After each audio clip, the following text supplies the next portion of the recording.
a pipe. And it is time to battle. So the way ahead is boarded, and it falls on 6 to hold back the horde as we apprehend thing 1. All right, listen here, mister. Not a big fan of your shenanigans. So there you go, right in the knuckles.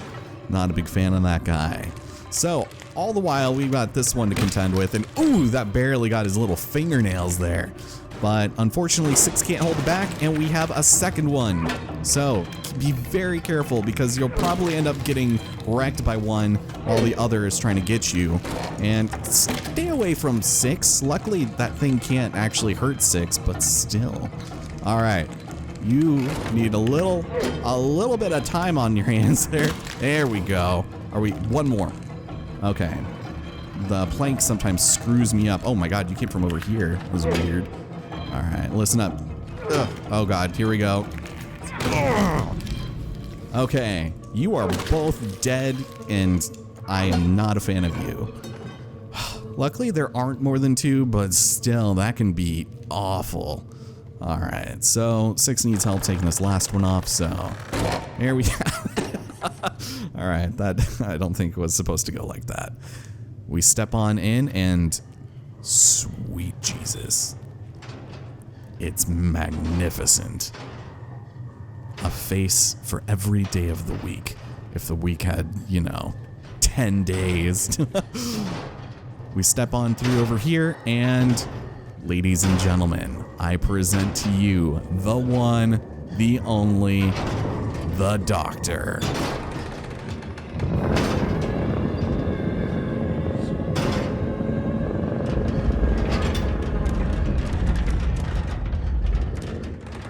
So he was kind enough to sort of cheese it into the camera for us, He's not very shy, but he crawls along the ceiling, and you want to be really careful because he's very creepy.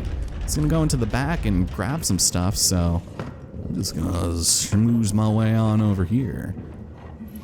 Make some pretty heinous noises. All right, you go that way, I go this way. So this man's attention is really, really janky, and he has a tendency to notice you from across the room. This being a prime example of it. So the Doctor, all the while, is going to be just hanging out, literally, and checking up on his patients. Whereas our patience is unusually low for this type of thing, so yeah, not great. I'm actually really impressed he can suspend himself over the ceiling like that, being as bulbous and heavy and as massive as he is. Oof. But yeah, you would also think that he'd be ripped too, just clinging to the ceiling all day. There's no biological reason for him to do that. I mean, sure, he might not have legs or anything, but I don't know. This is weird, man. So I have really bad luck in this section, and if I try to even cut any corners, I am bound to just have myself a rough time. So, Mr. Doctor, when you decide you'd like to walk away, I'm gonna go over here and sneak on over because there is an electronic door that needs a button pressed, and we need something to throw at the button to activate. So, I'm just gonna go and wait here, and we'll probably end up grabbing either the block or the monkey head. Jesus, those lights, man. And so you're in a way right there. I think I can do this. There we go. But he does go up in this bed in the corner, so you want to be a little careful about that. Oh, he's going that way. Nice. Okay. We might have actually gotten a little lucky here. I'm going to wait one more cycle here, too. But there you go. You see? You see he... Oh, you did not see me. You did not see me. And then he grabs ya. And then he gets ya. This is why we don't cut corners. And, oh man, if I made it back to this mattress here and I had the toy in my hand, it would have spawned me with the toy, but nope, of course not. That's great. Like I said, had to have a dumb thing happen to me at some point. Maybe wearing like a bright yellow raincoat wasn't Six's finest idea. Okay, so maybe I probably shouldn't have, cut away there, but I just kind of trailed off on my own. When he turns around, this is when we're going to make a run for it. And for some reason, this part's a little glitchy too, go figure. So actually, that is a little too close. Once we open the door, it's going to make a lot of noise. And what I had done in the past was just sort of slipped on in under the bed in that other room, but he has found me almost every single time I've tried to practice this before recording. So let's go and toss this up there, and then we get back in under here, and we wait for him to leave. Get out of here, man. Yeah, so... And he wouldn't see me slip under there. The first time I played this, I was able to hide under that bed just to the left just fine, but no, he finds you and he snatches you. That's not fun. He is confused. He's like, maybe I should have worn my perceptive face today. Grumble, grumble, grumble. Don't forget your angry eyes. Let's get out of here. He would have a pair of angry eyes, wouldn't he? Alright, so of course 6 is just going to make a beeline for this.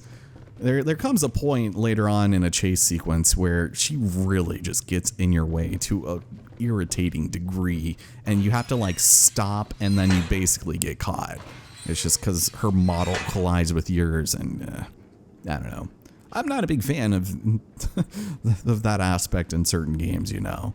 Like, I like that they have physicality, much like this man. Ugh, God, that gives me chills every time. But let's keep on going. I guess I could probably turn on the flashlight. Oh, okay. There's blood up here. No big deal. It's fine. Oh, and there's cans. Nice. This was someone's hangout, man. All right. So we're still on the roof here, but we can go and drop down. The doctor is actually not too far away, but he's also not very close either. So once again, padlock door. This is fantastic.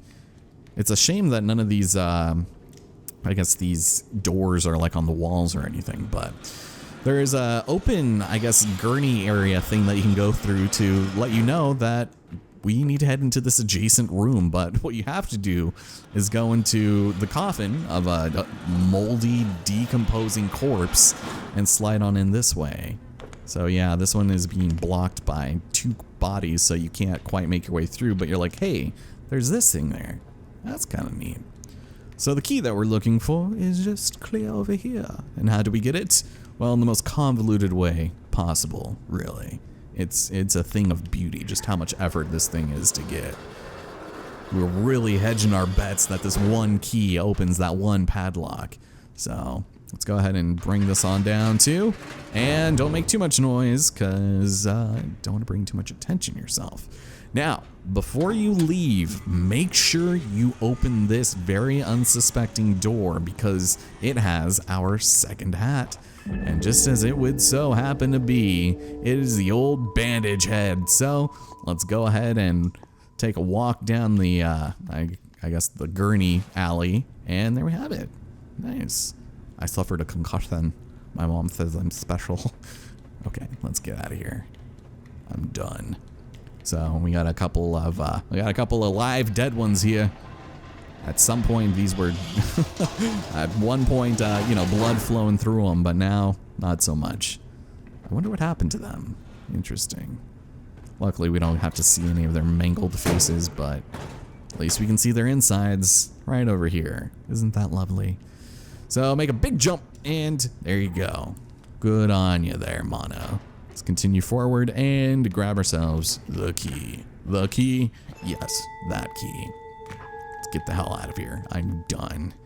So go back in the same way you came. It's funny because sometimes this will glitch out and 6 will actually start bringing the corpse basket back before you're in it, and it'll go all the way to the other side. 6 will be like, oh, he's not in there, and then slowly push it out again. It's kind of annoying when it happens, but it's funny because it's like a slow pushback. Like, damn it. All right, let's do this. Another section featuring our favorite doctor that is not named Gregory. He only wishes he could be. Also, I almost impaled myself on that padlock. Go me. It's like no wonder why I have this face full of bandages. All right. It's like I wake up every morning and break my paper heart or whatever. My paper skin tears. and my glass bones break. Something Sarah tells me this like creepy pasta thing, or this copy pasta rather. This thing she heard growing up, and it's so funny. I don't know, but let's get out of here. I feel like that template would apply here. So we step on through this, and all right, we're actually almost done here. So we need yet another power plug, and it comes at the behest of our old friend up here. So we're gonna sneak through this duct, and we're just gonna wait a moment. As you can see, it's clear off in the back there, and I have no idea what it's doing there, but I don't, oh, sheesh. So you're gonna go ahead and fill up from that, I suppose. That's nice. Where are the pipes? How are you getting any liquid from that? Oh, interesting. Well, thank you for doing that. Appreciate it. Just gonna wait here. Oh. Okay, that's like a saw or something. Yikes. Okay, let's go over here. I don't want to be a party to any of this. And once he turns away again, we can use 6 to go ahead and give us a lift, so. Yeah, there is not a single pipe connected to that table, my dude. I'm sorry. Alright, any second now, 6, you want to go ahead and do this. So, this entire time, the doctor has been working on mannequins and switching out their body parts because I thought it'd be a fun time, but this, maybe not so much. Hooked up to a life detector, or whatever you want to call that thing. Why don't you just call it a life detector? I guess, yeah, that's kind of what it is, but what we gotta do is turn it off. And to do that, we flip the switch and get his attention that way. And once he notices the flatlining, no, Jerry, my one true love.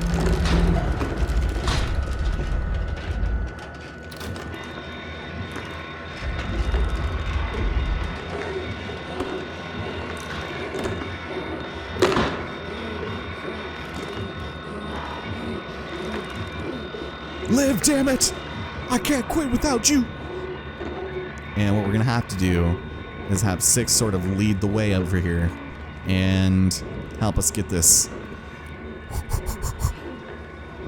Come on, hurry up! We don't have time for this. Alright, so jump up here.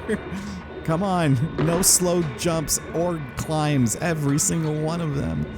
Okay, let's go. I don't know why this was up there, but they really need to find a better solution to this power puzzle. Okay, so once again, this is going to make a lot of noise. So let's go ahead. 6, why would you do that?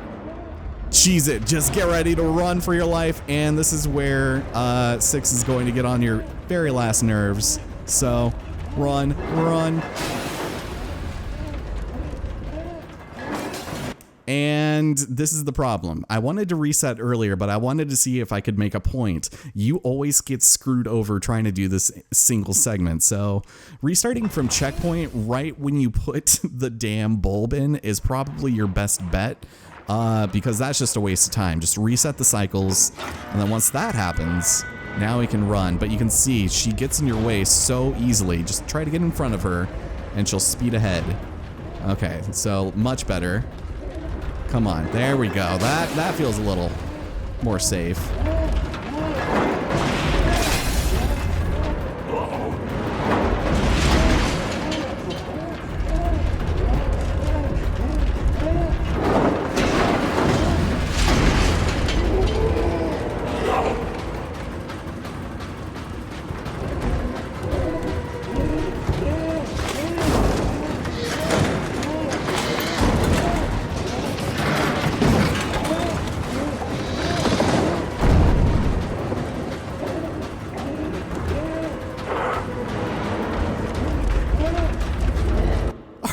Joking, I can't jump into the furnace. Okay, please. There you go. It's not that hard.